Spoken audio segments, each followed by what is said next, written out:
Welcome back, everybody. It is Wins Above Fantasy, episode 188. I'm Van Burnett, joined as always by Steve Giswelli. We are talking August ads tonight, and what better topic for a show when we are in the desperate crunch of August fantasy baseball. Steve, I know we were talking offline. I'm grinding, clinging on to a playoff spot, but the trade deadline is coming out or is running as we speak. I think this has some trade deadline inspired names that we'll talk about, but in general, looking at guys, both pitchers and hitters that are lightly rostered and could bring an impact when we all need it the most. So excited to get into it. It's going to be a very practical and relevant show for all of us. So can't wait, man. How's it going out there? Yeah, it's good. It was shaping up to be like a pretty boring. I guess it's hindsight. It's not the case anymore, but not like we were just waiting for trades to happen. I think it was Cespedes Barbecue put out a tweet how like no trades had happened, and there's usually a few trades coming up the days prior to the deadline. But thank goodness we got a flurry of a bunch today. We have some trickling in now. I'm sure we may be lucky enough to quote unquote break some news as we do this on the deadline eve. That would be fun to maybe go off, run down, and talk about a trade. But yeah, this is a trade deadline adjacent show.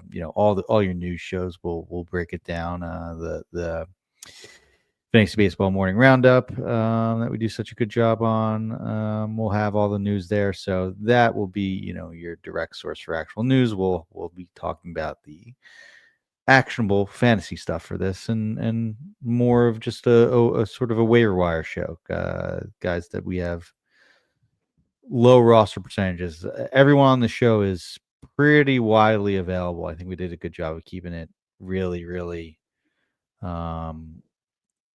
widely available as far as the players that are out there. I know that sometimes we talk about guys that are maybe 50% on Yahoo, that may be close to 100% at FBC or CBS or deeper leagues, but these guys should be available in most leagues.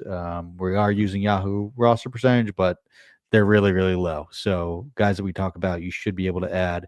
And I think sort of what inspired this topic was just going back and forth with you offline this week, just about how we're at the point where pretty much anyone's droppable, especially in head-to-head leagues where playoffs are coming up. Like if guys aren't hot, you can basically move on from anyone if you have playoff matchups coming up or need to make the playoffs or you just need to do desperate things to even just get at bats, right? You may just look for whoever's hot. So I think we'll hit on some guys that are helpful and maybe that could swing some fortunes, for those that are grinding to hold on to a playoff spot or make the playoffs.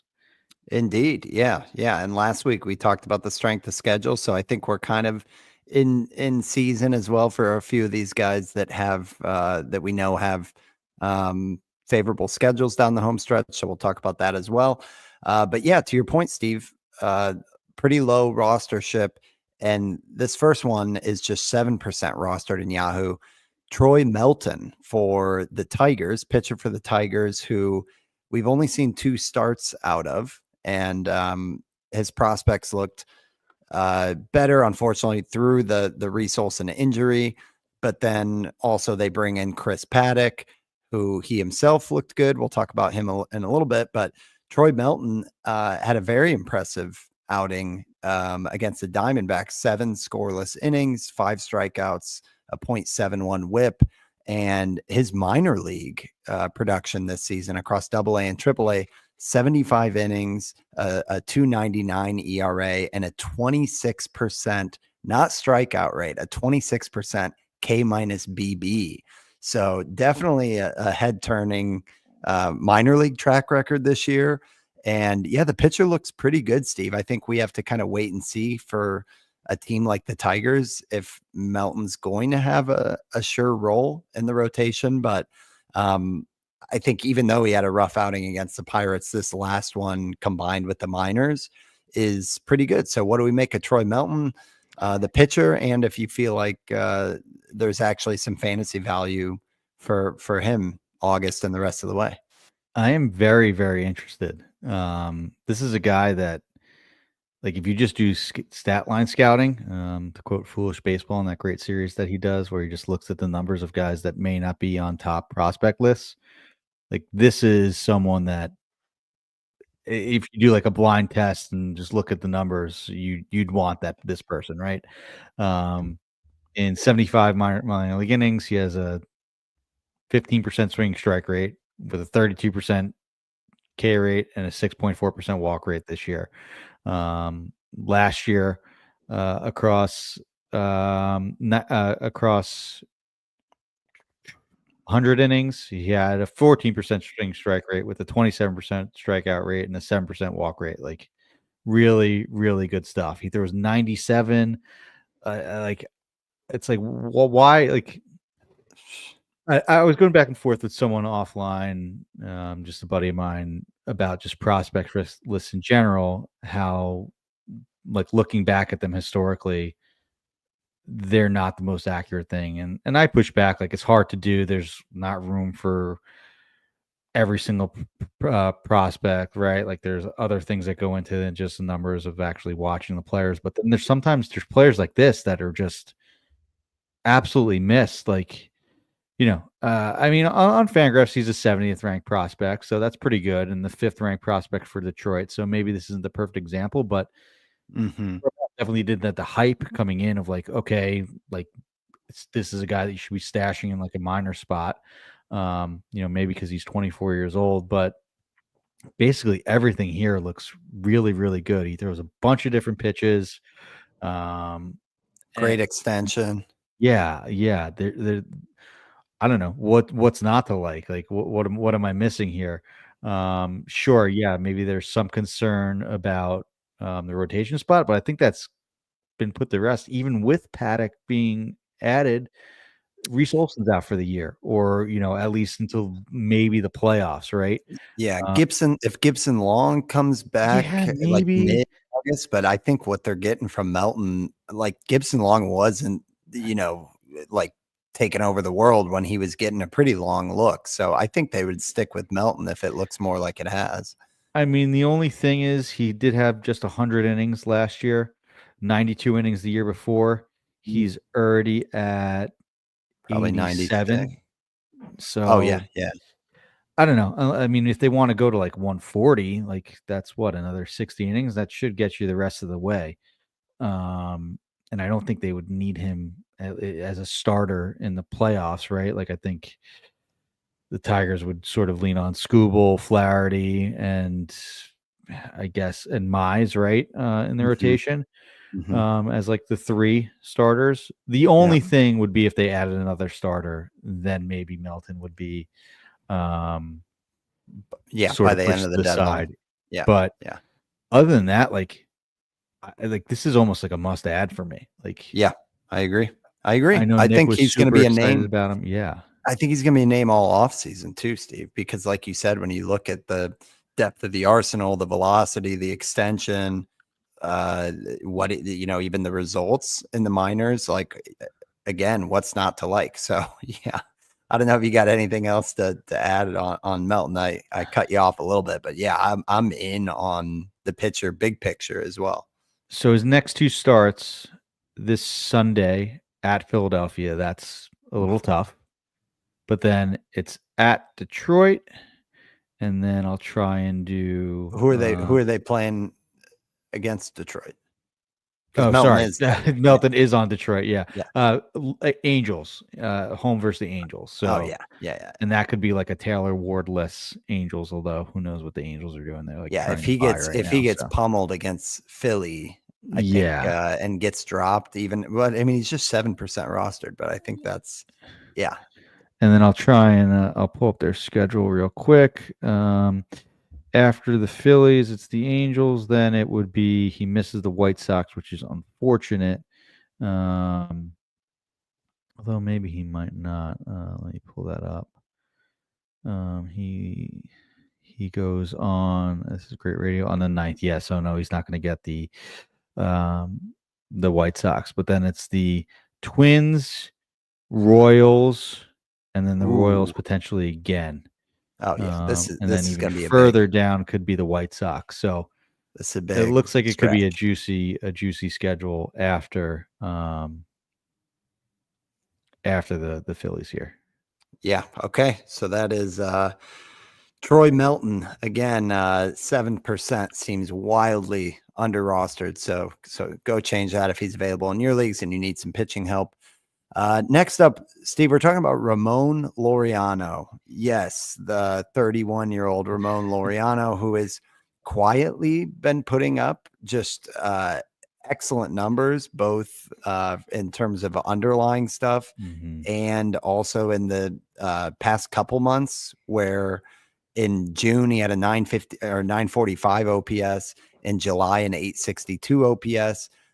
He's not running like the glory days, but we look up and he's at 15 homers on the season across 82 games. So I know everybody kind of beats up on the Orioles in terms of a matchup, but offense wise, there's still plenty to like. I think Mhm. Gunnar hasn't been first round, but he's been obviously above average. Jordan Westberg is back. He's raking, and Laureano is hot.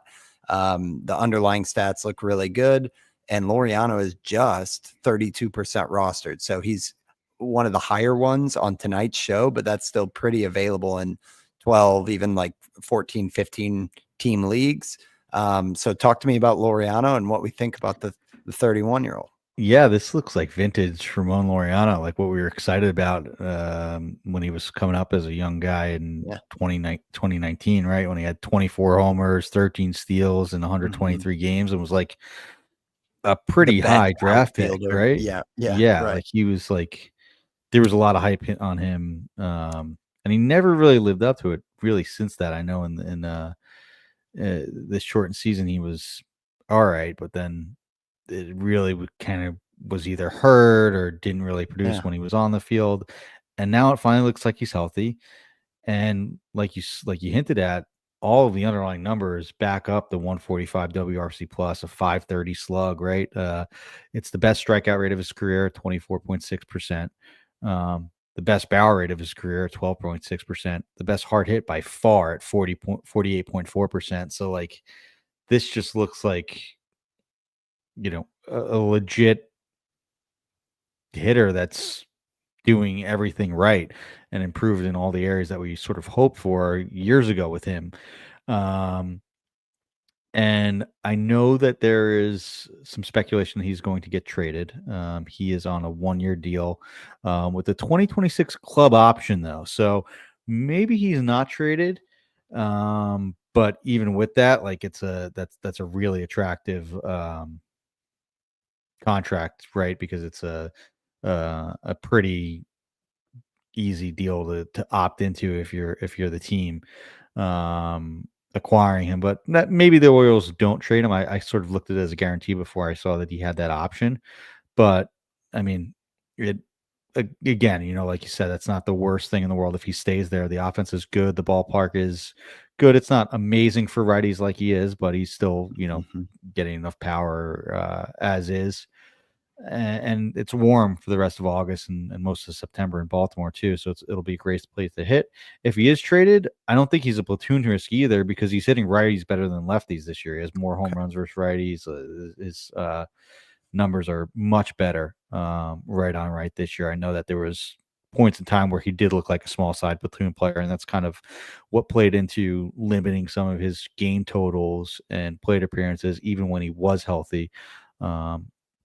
Across the last few seasons, right? So, Mhm. I think that this is just a hitter that's widely available that really shouldn't be, and maybe it's just sort of because there's some fatigue with, you know, um, the name and the player of someone that hasn't really done this, and is sort of breaking out or re-breaking out at age 30. But it looks legit, and if you need power, like you were saying off air, like about your Brian Reynolds decision, like give me Ramon Laureano or Brian Reynolds. Yeah, unfortunately, he's already Yeah, scooped up in my league. yeah, But yeah, I think it's a great point that if you're waiting on the guy to come around who you've been waiting on all year, you ride the hot hand, especially when the underlying metrics support it. So yeah, I think Laureano's a great one.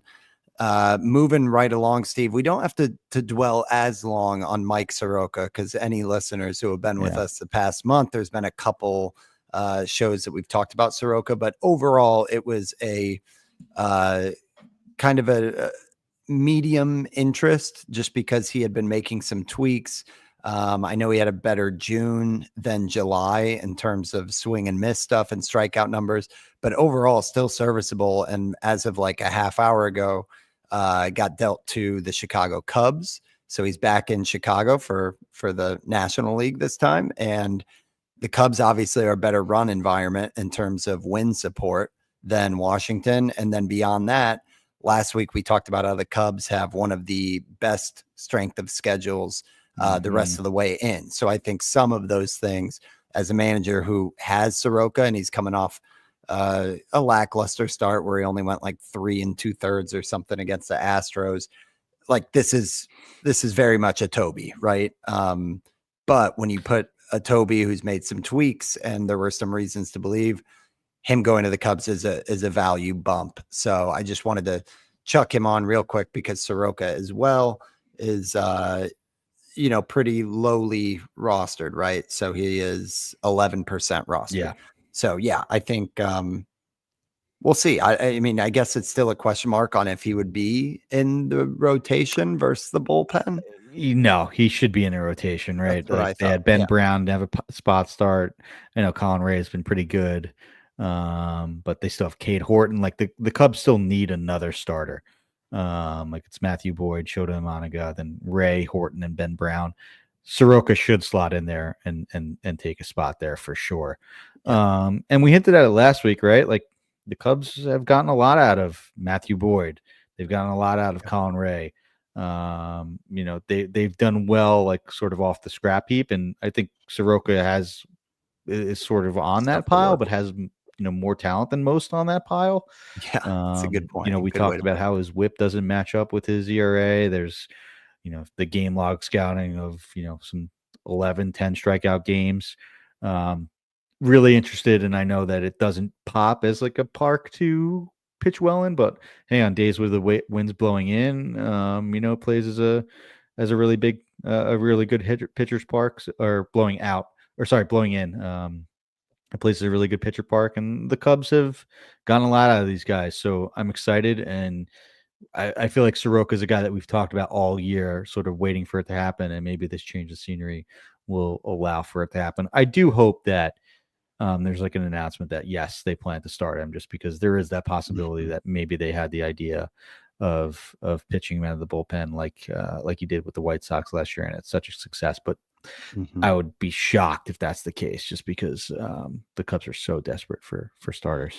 Yeah, and I mean, we don't know timing wise how it would shake out, but I believe he would be lined up to either get the Orioles in Chicago or the Reds next Monday in Chicago, which is obviously better than in Cincinnati. So next week that would line him up for a 2-start week, Okay. where Yeah. it would be Reds, and then after that, I think it would be okay. So then it's at Toronto, so Yeah. that's not as good. I mean, I know they were on a bit of a skid there for like a few games, but that's still not a Yeah. great lineup. But I think you take the Reds one. And For if it sure. is the Orioles this like this Sunday, then it would line up to be in St. Louis, which would be Okay. much That's nice. nicer. Yeah, Yeah. but rest of the way, I mean, they got a series against the Pirates. They're at the Angels, so there's some decent matchups there for Soroka. So yeah, that's our first batch here. Troy Melton, Ramon Laureano, and Mike Soroka. We're going to get into another pitcher, just 3% rostered, but we got to take our first ad break. We'll be right back after this. Okay, so Steve, JT Ginn, I feel like we like the relief pitcher reclamation type of or conversion guys, and here's another reliever turned starter, and he's been in the A's rotation that has brought him a couple interesting outings, and had a really good outing on Sunday against the Astros, 6 innings scoreless, just 4 strikeouts, but I thought 10 whiffs on 77 pitches was encouraging. And honestly, there's plenty that's encouraging with JT Ginn when you start looking under the hood. So talk to me about your guy here. I think this is one that is available in almost any league. And should we be interested in adding him down the stretch? I think so. Another guy that should have some good opportunity in what is not a great place to pitch, but hey, you'll have to take what you can get at this point of the year. I think there'll be even more opportunity because the Athletics should trade Jeffrey Springs.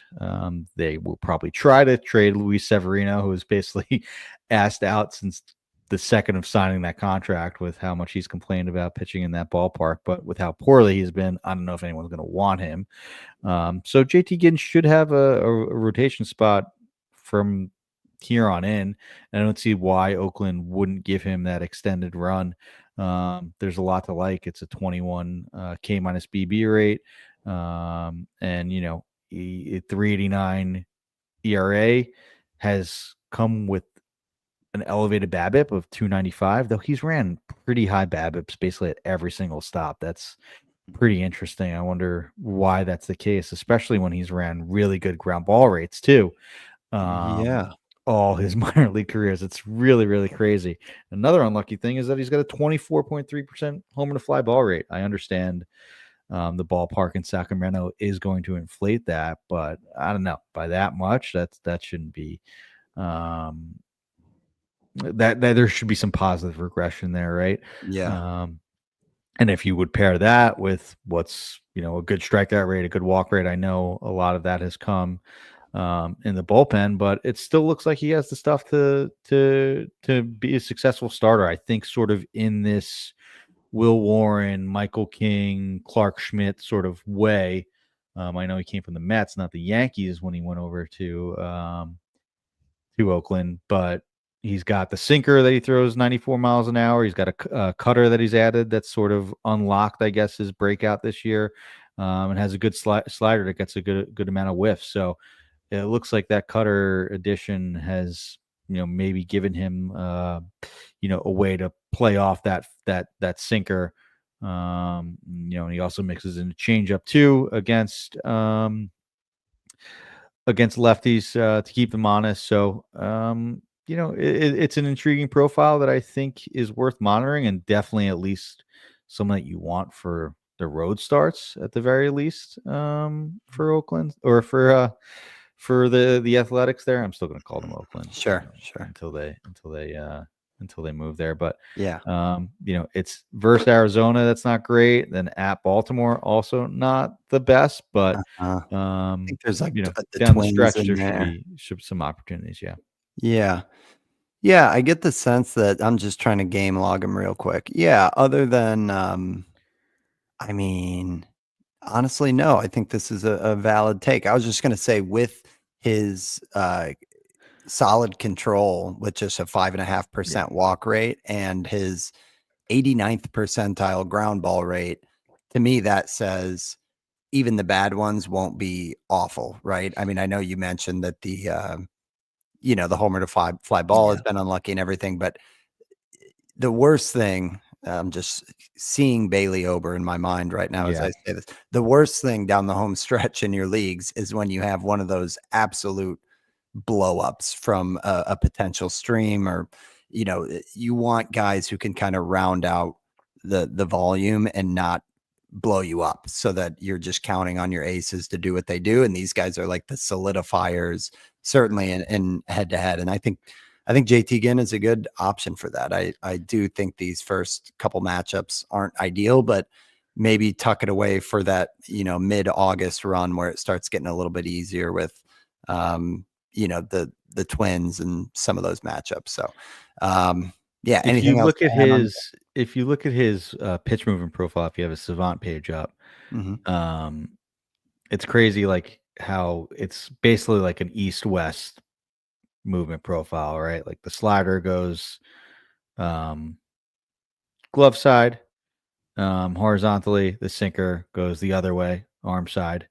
Um, Mhm. and that cutter has sort of given him at least a little bit more vertical movement. It's more of just like it's kind of a straight cutter, but hey, maybe it works because everything else in his profile moves from side to side, right? Even like his changeup doesn't have that much drop, the slider doesn't have that much drop. It's more just horizontal movement. Same with the sinker. So interesting that's been added to his profile, and maybe that Mhm. could lead to some success um, as a starter. Hey, I mean, he's got 47 strikeouts in 44 innings and doesn't really walk that many guys. That should be bare minimum a streamer that is worth people's time.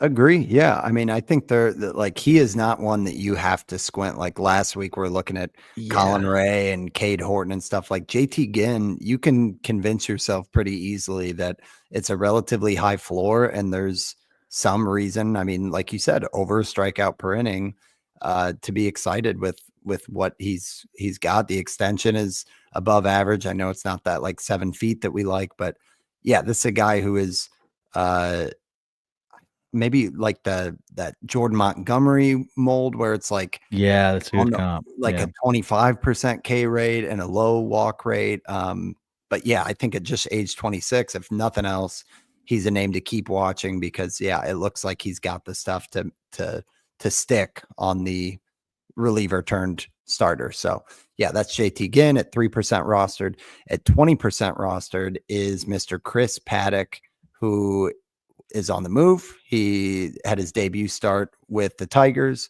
And against the Diamondbacks, looked really good. 6 innings, 5 strikeouts, 1 earned run, a .50 whip. Um, that is now 3 out of his last 4 starts where Paddock has looked good. And I feel like there's so much fatigue with Paddock, and it's probably Mhm. fair, Steve. Like we've talked about him probably since year one on WAF. I almost guarantee it. I think you were huge on him in like that 2019 Yeah. or 2020 when we started the show. And Uh-huh. it seems like, he's lived 10 lives in the majors, but still just 29 years old. And you have to remember that there are things to be excited about. I mean, the talking about extension, 7 feet of extension, is great at generating chase. His chase percent is super high. His walk rate is very much in check. And now he's put 3 out of 4 good outings together. We've seen the Tigers salvage Jack Flaherty when he looked lost. I know it's not the same pitcher. It's a much different pitcher. Paddock is not a wipeout slider type of guy, but there's enough for them to work with where I think it's interesting. I mean, that 94 mile per hour four seamer plays up with his extension, and he gets whiffs with 3 or 4 different pitches. I don't think he's going to be like a 30 strikeout percent guy, but I also think when you're desperate this time of year, you're looking for anything that can kind of help out. And Paddock is at least worth the discussion. I don't know if I'm like sold. I also don't know if he should be rostered 13% more than Troy Melton. I think Mhm. Melton has stuff that's more intriguing, but what do we make of Paddock here? I cannot do it. I cannot do it. If you want to talk about like Bailey Oberscaries, this is a guy that could Yeah. potentially leave you with an 8 earned run, 1.1 inning outing. And he Um, has. And he has. yeah, and First he outing of has, the year. yeah, he has this year too. I know that there's a lot to like. He doesn't walk that many guys. He gets the chases. The changeup was so good that first year, and I think basically the league had just got a book on that, and he was never able to add anything like we hoped. Mhm. And still sort of searching for that. I mean, it's by results, it's been a little bit better this year, but the underlying numbers, it's the worst K rate of his career, the worst swing strike rate, worst CSW. Like, there's not much that makes me think, okay, other than hoping it's a good matchup and you get one of the good Chris Paddock starts, that it's rosterable on anything more shallow than like a 15 team Mhm. league. Yeah, the one thing that on its surface was discouraging is I saw in his start tonight, he threw the slider less and the curveball more. And you go and look at it and you're like, but the slider is a better pitch by batting average and whiffs. That said, like I think again, if you wanted to squint, he throws both of those pitches in the same zone, but the movement profile is obviously much different. So that's where I was just kind of like, okay, at least I guess if you're trying to hold on to anything, at least they're trying to tinker, because you're not just going to do the exact same thing and expect different results. But again, the very simple logic of throw your better pitches more. He didn't follow that in this good outing tonight. So Yeah. yeah, Who knows? There could be something else that the Tigers identified. I know that they've had some success. Like Flaherty obviously was more skilled and had that amazing run last year that they parlayed into trading to the Dodgers and also making the playoffs, which is pretty crazy. And then getting him back, right. Right? The trifecta, like get a prospect, and still make the playoffs. Mm-hmm. Like, has that ever happened before in a trade and then re-sign the guy? Yeah, it's Pretty absurd. crazy, but But I they're don't not know. really the whisperers. Like when you look at No. Casey Mize, Matt Manning, like it's not like they've been, a top 5 organization. I mean, No. obviously Scooble, but I don't think that's Yeah. that's Tarek Scooble. So yeah, I think enough said on Paddock, but he's an option, and I guess monitor if it continues to be a different It's a good approach. ballpark, right? That's a good Yeah, ball. that's good point. Someone that's had home run issues in the past too. Um, True.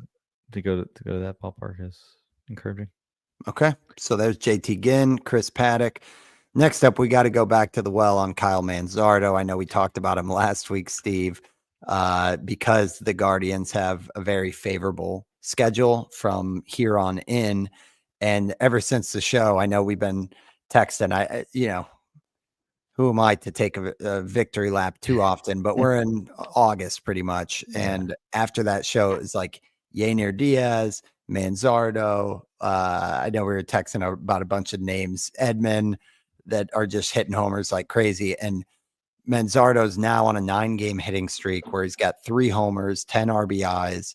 And he had a couple homers right before that, too. So, guy's red hot at just 11% rostered in Yahoo.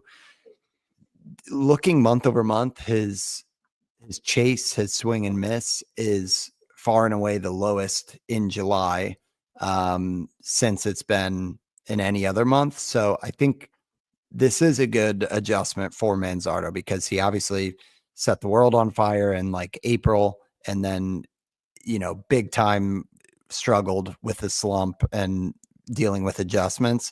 But July has been a really good month for Manzardo, and we know they got an easy schedule the rest of the way in. So I feel like 11% is low. If you're in a points league, there's walks there as well. So yeah, just interesting quick shout. I don't think we need to spend loads of time, but thoughts on Manzardo. You think this is a Brian Reynolds type of move?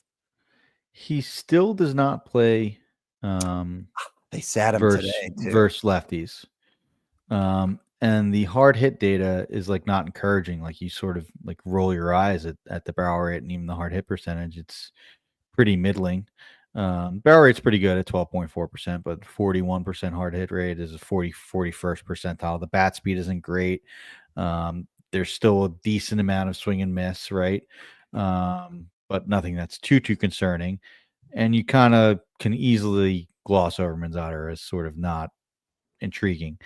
That being said, the pull air percentage is what is the reason why he's tapping into this game power, right? And has 18 homers and 338 plate appearances, a 24% pull air percentage. So that's he's getting the most out of his barrels. When he's barreling up the ball, it's a home run. And if you look at his spray chart, like it's all to the pull side. Sure, this is just going to be a strong slide platoon, but the Guardians will get the most out of him. They're an organization that does that, and I think that on a 600 plate appearance basis, he's a 30 homer bat. He may not get 600 plate appearances every year. But, he walks, he'll get on base, he'll have a good OBP. That's why his OPS is close to 800, right? Despite the 237 average.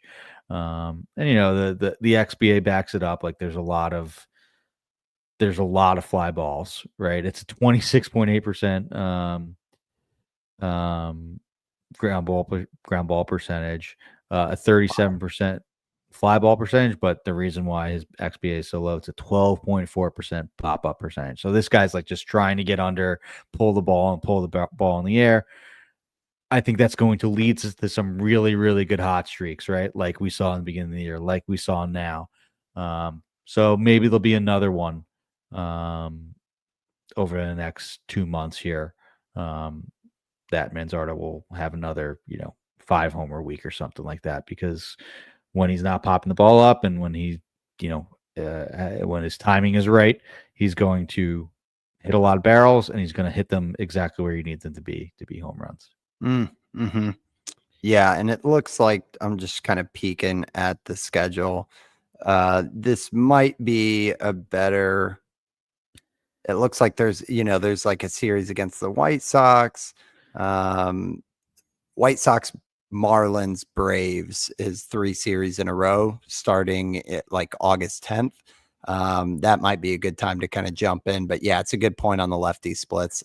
I know he has gotten like 50 at bats against lefties this year, but it hasn't looked good. No, it There's has not. homers there, but it's like a 3 true Yeah, outcomes type of thing. that's true. Yeah, he does have 4 homers versus lefties. That is true. And his OPS is actually the same versus lefties. It's 787 versus righties, 785 versus lefties. Just hacking. Just because 4 of his 9 hits have gone for homers. It's crazy. 7 of his 9 hits have gone for extra bases. He has 2 doubles, a triple, 4 homers, and 2 singles. Yeah. In Versus lefties. So Uh, In April, he had 6 home runs and he had 9 hits that weren't home runs in April. And then in July, he had 5 home runs and 13 hits that were not home runs. So yeah, that's you're kind of going for broke with Manzardo, but he is red hot at the moment. And the plate discipline, I do think that is a noteworthy change that is getting better, even though there was a lot of room for it mhm, to get better. So mhm. that's Manzardo at 11%. Moving on to a trade deadline special here, Mr. Tommy Pham. When has Tommy Pham not been like a potential acquisition at the trade deadline from like He's being getting on one up of the there. worst teams? Yeah, He's getting up there with the I heard the CBS lads talking about Rich Hill and Edwin Jackson being tied for yeah, 14 different ball clubs. Fam's getting up there for the immaculate grid, but he should be on the move. It's kind of a foregone conclusion. Just 3% rostered. This isn't going to be a league winner, but I think if you're desperate for uh, somebody that can just lift the batting average, we know Tommy Pham can hit, and he usually gets hot this time of year. It feels like every single season we talk about it. And this season is no different. He's on a 9-game hitting streak. In the past month, he's hitting 380. And yeah, he was held out of the lineup tonight because the Pirates have all but said he is going to be dealt. So I guess you got to assess where he goes um, to see if there's everyday playing time. But I think it's just at least one throwing out and noting on here. Not sure if there's anything to add, Steve. I think we know who Tommy Pham is at this point. All right. Can you name the 10 teams that Tommy Pham's been on? Oh man. Cardinals, Mm-hmm. Rays, Mm-hmm. Pirates is Mm-hmm. 3. Mm-hmm. Or the Athletics in there? No athletics. No, yeah, Oh, that's one already strike. out. We'll do Okay. 3 strikes. Cincinnati Reds, Yep. That's 4. uh, White Sox, That's 5. um, there's got to be something out west. Padres. Mm-hmm. Yep. Padres 6. Okay. Give me another hint here. The other colored socks. I was gonna say out east. Okay, Red Yeah. Sox is 7. Yeah. Um, is there a twin stint in there? No, same division though. Okay, Royals Royals. Yep. 2 more. 8. Um, man, fam. Good team or bad team historically? Um, recently good. Recently good. Orioles? No. NL East and NL West. Okay. West. Um, Braves? Nope. Mets and D-backs. 8 out of 10, pretty good. 8 out Mets. of 10, pretty Okay. good. I mean, I wouldn't as have a gotten Cardinal the guy, you rattle off a few of those more easily than I would have. Yeah, That's yeah. for sure. That's where he started. We Yeah. had to live with that for a while, but okay, so that's fam. We got an actual Cardinal we're talking about, and that's our teaser because we got to take our second ad break. We'll be right back after this. All right, so Steve here to talk about Jordan Walker. It is he's another guy that just feels like, in 4 years he will be the Chris Paddock, where we were so hyped, and it seems like we're kind of always built up to be let down. But you do got to take a step back. He's 23 years old, so we got to view any of these developments as a bigger assessment for a very tooled up, profile. This past month has been Walker's best month of the season, an 835 OPS. Unfortunately, 0 homers, but 6 doubles to go with that. He's another one that the swing and miss has improved drastically. It was in the 30 to 40% whiff rate all year, and it's down to 23% in July. So that's very encouraging. The hard hits are up, which is encouraging. But I was just dejected when I got to the batted ball type, and the ground ball rate was higher than it was all year in July, which has been kind of the nagging aspect of Jordan Walker's MLB career. Is he can't turn that corner with the high ground ball rate the way that Vlad and even Juan Soto at times. Like he's never climbing out of that, and that to me is always going to limit his real life and fantasy potential. But just 4% rostered, and I think the plate discipline and the hard hit, and obviously hitting 310 for an entire month is notable. What do we think of Jordan Walker? Are you a little more optimistic than me? I feel like it's just kind of the Bermuda Triangle with him, where it's up and down and exciting and lets you down. But what are you thinking here? When I think of Jordan Walker, I think of that Grand Theft Auto meme, like, the here we go again. Yeah. Yep. It's just so, like, I understand why we continue to talk about him. Like, there's stuff that he does really, really well, right? Like, he hits the ball extremely hard. The max EVs are great. The raw tools are all there. It's um 100th percentile bat speed, right? Like he's up there with Stanton and Cruz and all that with the 78-mile-an-hour bat speed. Same with the average exit velocity, same with the hard hit. He just cannot translate that into barrels and results and game power. And he's basically been trying to do that ever since 2023. And it just seems like he is a broken swing. Yeah. I think we've been talking about it for years that hopefully he gets away from the Cardinals and goes somewhere else and someone taps into it. Like, I understand why it's so intriguing and why we care, right? He's just 23 years old. Like, a lot of these guys wouldn't even be debuting yet. Right. With and some of the minor league numbers he put up are just so impressive that it was no wonder why he was at the majors at age 21 and found success relatively quickly. It's just it's like I feel like this is something that he's probably heard a million times. Everyone's talked about it. It's like, all right, you got to stop hitting the ball on the ground. How are we going to do this? Like, and if you look at like his swing stance and all of the where he stands in the box on the baseball savant leaderboards and that new interactive tool, like, it's just all over the map when you go between like the different time frames and what he's done. That said, it is the best bat speed of his career. Like, there is some encouraging things there, and the fact that he does have a run for playing time. Who's hurt on the Cardinals that he's had the run that he's been playing consistently now every day over the last few weeks, I, basically since the All-Star break. I don't I know should know, exactly who it Steve, is. but I Yeah. don't. I can't watch them with the local blackouts, and it's all come crashing down. Eh, New bar. yeah, New Bar's out, so he's got some playing time um to work with. So There I don't needs to know. be like a GoFundMe to get this guy to drive line in the off season, like Yeah. for how promising he is and how good the tools are and how consistent the issue is. I just can't believe he has not done like a full on swing coach thing.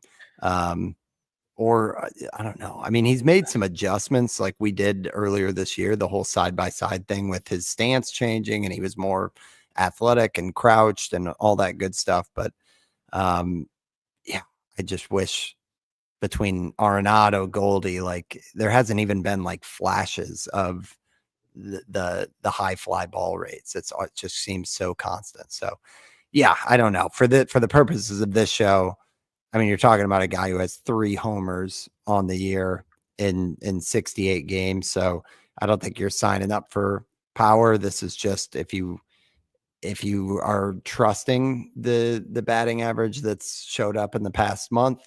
Um, he's now getting opportunity and he's coming off a hot July, just 4% rostered. So I think it just kind of is what it is, right? Yeah.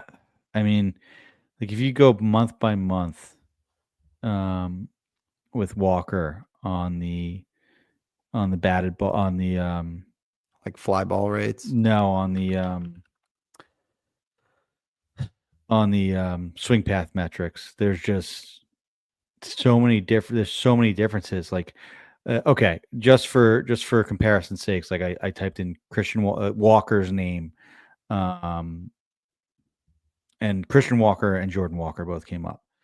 Um, so the intercept points, so the place where the bat meets the ball, as far as like where you're making contact on the plate. For Christian Walker, it's been 2.4, 2.7, 1.1, and 3.5, right? So pretty tight, a range of basically 1 inch, 1.5 inches of where he's making contact. Walker's been 9.4, 5.7, 8.5, and 5.4. Like he's just been all over the box, right? Christian Walker's depth in box, so where he's standing, it's ranged from 27.8 to 29.3 as far as depth in the box. Christian Walker's has ranged from 23.2 to 25.4. So like he's just all over the place. And his distance off the plate is also changing from 28.8 inches off the plate to 32.3. Walker's has been, basically within 1 inch from 26 to 27 inches off the plate, right? Even like his stance direction, he's gone from 13 degrees open to 36 degrees open. Christian Walker has been 16 to 17 degrees open the whole time. Like Walker is like changing his stance On the seemingly fly, every dude. month. Yeah, yeah. This sounds Um, like me golfing, honestly. yeah, yeah, You just that's really what it sounds gotta like. It sounds like you a gotta get golfer lessons, trying to man. find his swing. You gotta get lessons. That's Yeah, what they say when that happens. yeah. So, okay, enough said on Walker. We're still pulling for you. Age 23. There's obviously a lot of talent there somewhere. So hopefully it's not a what if. He would be a Joe Adele type of I story could of the definitely season see type that of thing, happening. I you could know. definitely see that happening. Yeah. Okay, next one is similarly kind of a hope and a prayer at just 3% rostered, but Brandon Marsh, 4 two-hit games in his last 4 starts, including back-to-back homers, hitting 5th and 6th in the Phillies lineup. I don't know about you, Steve, but this is a name that never gets me excited Mm, from same. in terms of an ad. But since May, I saw a fun tweet that he didn't have a single hit in April. not one hit in April. But because of that, it's pulling all of the numbers down. Since May 1st, talking 3 months, he is hitting 295. So that is impressive. I think it's a little bit empty batting average, although fifth or sixth. I mean, I guess when you got some Phillies just clearing the bases off, you're not getting as many RBI chances, Mhm. but it's a good lineup and it's a great spot in that lineup when he's hitting fifth and batting 300 for 3 months is nothing to sneeze at, but it's almost like a new Alec Boehm conundrum or something, because you're not going to get a ton of stuff. I mean, I feel like early on in like the Angel days, he was running a lot. Yeah, 19 steals last year, just 5 so far this year. But I don't know. What are your thoughts on Marsh? You think there's any reason, even like Marsh next to a Tommy Pham, if you're looking for batting average? Like, what do you think about that? It's pretty impressive they sitting 258 and didn't have a hit in April. How many at bats was it in April?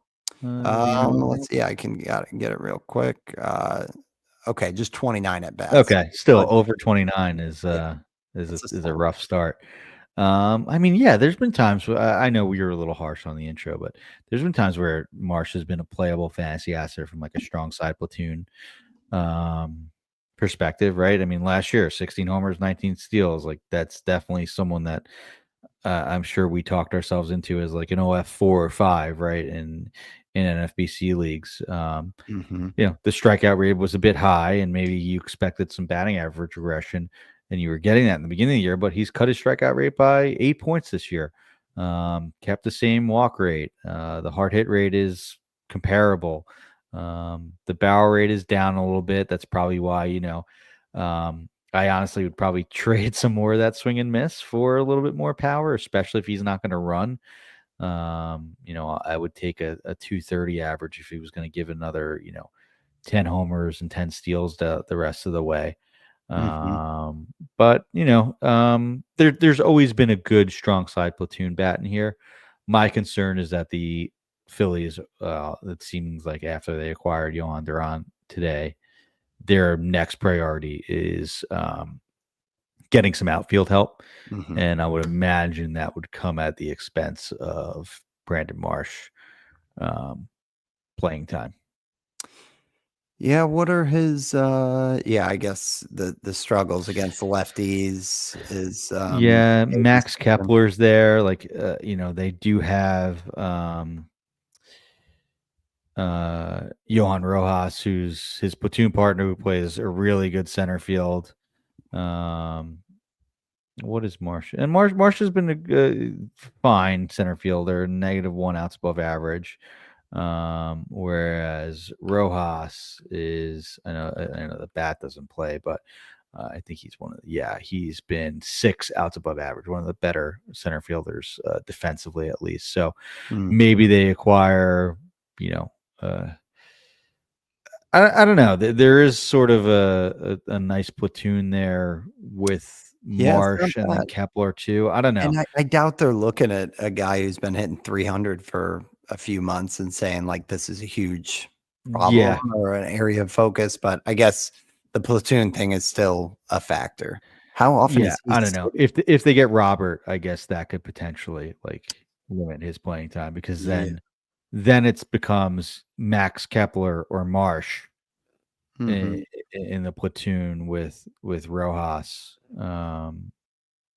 Maybe Robert could play a bit of the corner. Um, and I know Kepler's, I think, banged up. I think he was scratched recently. So who knows? Yeah. But Kepler definitely has more pop. Um, Mhm. but Yeah, I he's don't know. sat just a It's couple it's a times in crowded depth chart, 3 especially if they weeks. add if they Yeah, add. fair play. Okay, so then we're going to the bullpen here, Steve, which is honestly, for as much as I kind of dismiss bullpen, at least on this show, we don't talk about it a We leave ton. it to the on the pen guys, We who do, release exactly. on It's a headache. A lot of it is, wishful thinking and speculative moves, and you got to gamble before it even happens. This is kind of similar, but the trade deadline offers a ton of opportunity. So, yeah, I guess when you look at the landscape, what's jumping out at you? I mean, I know you talked about Duran going. which to me, I went straight out and looked at Griffin Jacks. I know he Mhm. had like a rough outing tonight, but that is an elite setup man who he would be a phenomenal ad if not for the fact that he might also get traded. Yeah. So, like, talk to me about some of the names that you're seeing in the space, because I think you almost have to look at, okay, who is dealt and who's next in line. A lot of them look good, and then you have to do that again and say, Yeah. if these guys get moved, who's next in line after them, right? Griffin Jacks might get traded, right? I mean, he's arbitration eligible. I guess he's not a free agent until 2028, so maybe not. Um, Griffin Jacks is interesting because like he potentially could be like a sort of a Clay Holmes type. I think he's a conversion candidate. I know that there was some talk this offseason that maybe Jacks would be a good candidate to do that, but I don't know. He is like right now the must add because maybe the Twins sort of were going to decide to trade one of them, especially since Jax has 2 more years of control and isn't a free agent until 2028. They should Mhm. keep him. So he's, a priority ad. Um, and one because he's one of the two guys that actually got moved already. The other one was your boy from the Cardinals and Ryan Helsley. Oh, yeah. Yep. That would lead the door open for Phil Maton to close, who's been pretty good. But he is also another guy that could get traded. I'm going to look up his contract status right now. I think he is a free agent. Correct me if I'm wrong. After this season, yes, he is on a 1-year, $2 million deal. So I would be shocked if he wasn't traded too. Yeah. Um, just But because then, that's such a yeah. cheap contract and he's been pitching well. So you Yeah. have And that, Jojo Morero there. exactly. Yeah, Let's see. Jojo Romero is a good option. I mean, he's not like elite from a Yeah. velocity standpoint, but he's been durable, reliable. He's gotten some kind of spot saves in the Yeah. past. Yeah. So yeah, I think Romero is a good option there in terms of just like a depth of rotation. He's not like the prototype closer with like, an elite fastball or anything like that, but it's interesting. And it's not going to be a lot of like these teams are selling for a reason, right? So there's not going to be Yeah. opportunities, but hey, you're going to need whatever you can get. Yes. Um, that said, Griffin Jack's the priority ad. And then for me, I think the most talented guy that we're talking about is Randy Rodriguez on the Giants. Mhm. Because Camilo Doval name was out there that the Giants are now looking to move him. They traded who is the sidewinder? Tyler Rogers. Yeah. Taylor Rogers. Tyler, right? Tyler. Okay. Yeah. Both of them got You're traded. okay, I Whichever think one's the Giant is a submarine guy. He also got traded. But yeah, Randy Rodriguez has 36% strikeout rate, a 5.3% walk rate, throws 98. Like this is a closer in waiting there you go. with a capital C. So um, I have Doval in one league, and I've added Ramirez or Mhm. Rodriguez. It's a saves only league. So tomorrow, if Rodriguez doesn't get traded, if Doval doesn't get traded, I'll just drop Rodriguez and vice versa. Mhm. But honestly, Rodriguez has been so good that he's like one of the few guys that are rosterable in save only leagues, just with how good he's been, Yeah. Yeah. strikeout wise and ratio wise, right? A 1.2 ERA and a 0.84 WHIP. Crazy, crazy good numbers. Yeah. And then I know the last one is David Bednar. I thought that's who you were gonna say when you Yeah, said yeah. your boy, because he was awful for Uh, me last year. And of course this year he is like lights out. But After a demotion, he was that's he right. was bad in the beginning of the year too. Um, but he has been linked with a few clubs, I believe the Yankees as well, yeah. just to try to bolster. It seems like, yeah, Northeast, they're loading up between the Mets, the Phillies. So yeah, I think Dennis Santana is a good name, not as you know incredible on like swing and miss stuff as Rodriguez, but He we've had the seen role Santana in the role. Yeah, when Bednar was Bednar was was down and did yep, fine with it. He got 6 saves yeah. himself and is having a good year. And he has another year left. He's a free agent in 2027. So possible that he gets traded. I don't even know who would be the Mhm. the third in line for for the Pirates. I don't even know if you Yeah. would want that, right? Well, the name was Isaac Madsen. Yeah, yeah, And honestly, I think when I pulled him up, he actually looked yeah. Oh no, I mean the velo is okay. But I don't know. I mean, it's been good results and with the 2.13 ERA and a sub one whip, but it's also like for a reliever. 30% strikeout rate though, not bad. Yeah, not bad.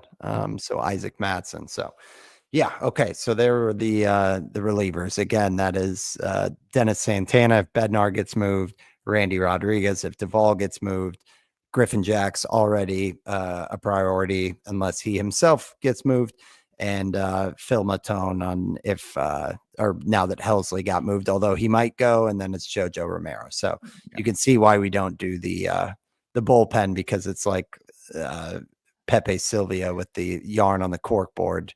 Yeah, go GIF, listen right? to Rick Graham do a great job, who puts out those weekly closer and holes ranks, and has the In the Pen podcast that comes out on Fridays, I believe, day after us.